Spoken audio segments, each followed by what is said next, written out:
The other top story tonight, many arguing the Republican Party has just failed its own white supremacist standard because the very thing that we've been hearing about today is a contradiction. Let's get right into it. Republicans say they wanted to formally condemn one of their own, Congressman Steve King, for racist comments, and the House did something unusual, passing this resolution overwhelmingly that says they reject white nationalism and white supremacy. It is 2018, but yes, they also took specific action against King, stripping him of his committee assignments. What he said was, quote, white nationalist, white supremacist, Western civilization. How did that language become offensive, end quote. Racist comments, though, are not new for this member of Congress. He has been saying things like this for a long time. And while he is notable if you follow politics, people hear him, he is not powerful in any conventional sense. So why is the book getting thrown at him in that building there? Why is he taking heat for things that overlap so much with things that the president has said? Steve King has said, for example, quote, white nationalists and white supremacists shouldn't necessarily be offensive, but it was Donald Trump, who we all remember, would not, when faced with a clear opportunity, denounce an actual gathering of white nationalists and white supremacists at a march where someone was killed in Charlottesville. I think there's blame on both sides. You look at both sides. I think there's blame on both sides, and I have no doubt about it, and you don't have any doubt about it either. There's some very bad people in that group, but you also had people that were very fine people on both sides. Very fine people. I want to bring in our guests to get into this tonight because it's important. Marc Morial, President and CEO of the National Urban League, and the Root.com's Jason Johnson. Mr. Morial. Hey, good to see you. Good to see both of you. It's 2018, and because of the actions of a current member of Congress, the Congress felt the need to say white supremacy is bad. But that is where we are at. What does it tell you that the standard appears to be different within the Republican Party depending on how much power you have? Well, first of all, Congressman King should not be condemned. He should be censured. And if he had any good common sense, he'd resign from the Congress. He has to go. And if Congress had the power, which I'm not certain they do, to remove him, I would say he should be removed. Congress, and I think the Republican leadership, has to go farther than what they have gone. White supremacy and white nationalism and the normalization of it over the last 2 years has to be condemned vociferously, consistently, and completely. And I'd like to see them go farther, and I think they should go farther than they've gone. I want to play something we put together, and on this show, we don't just broadcast all Trump tweets. We don't broadcast all offense. We've done this to make a deliberate point here for your analysis, which is Trump and King. Let's take a look. These aren't people.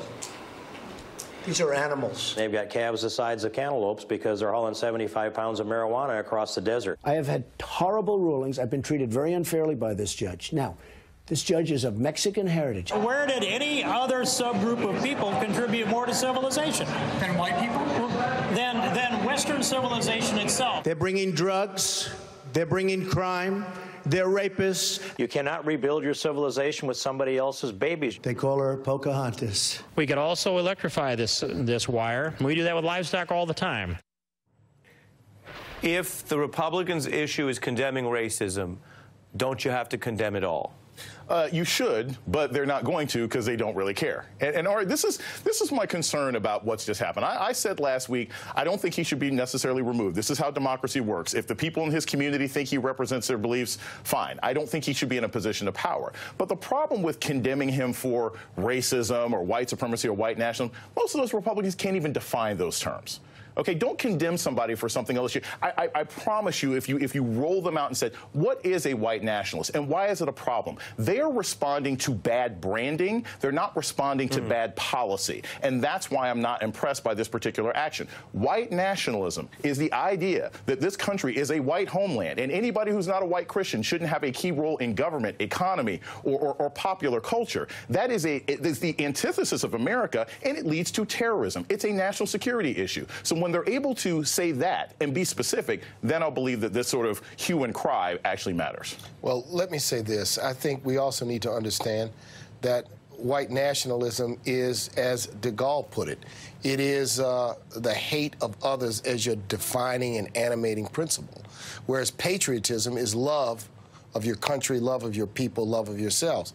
And I think this is an important debate in 21st century America because it's really a debate as to whether the future is going to be a return to the past or whether the future is going to be a leap into the present and the future. This country is a multicultural democracy. Multicultural, multi-religious, multi-ethnic. That's the kind of democracy this is. That's what it's evolving to. And I will, and we will, fight for that kind of nation. We will fight and we will battle against those that want to turn the hands of time backwards. That's what this is. It's a fight. It's a battle. It's a fight that's principled. It's a fight that's moral. It's a fight that has a political dimension. But it is in its essence about who we want to be as an American nation in the 21st century. That's what it is. The President of the United States is also a white nationalist. He's made it clear that he's a white nationalist.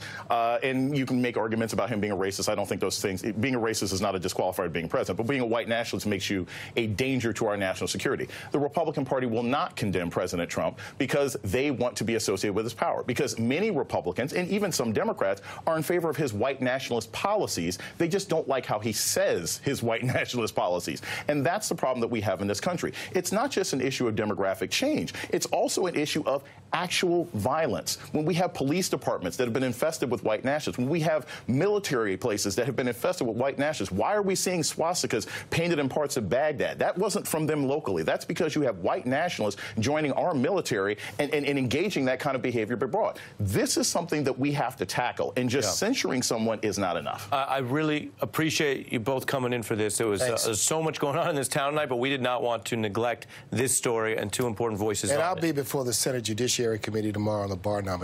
So you know, they call that a pivot in the news, although I suspect you'll be discussing some overlapping issues, including civil rights. I know civil rights enforcement, criminal justice. And I know Senator Booker was questioning some of that today, so we'll be watching your testimony. Thank you. Thanks to both of you for being here, Marc Morial and Jason Johnson. Up next, we go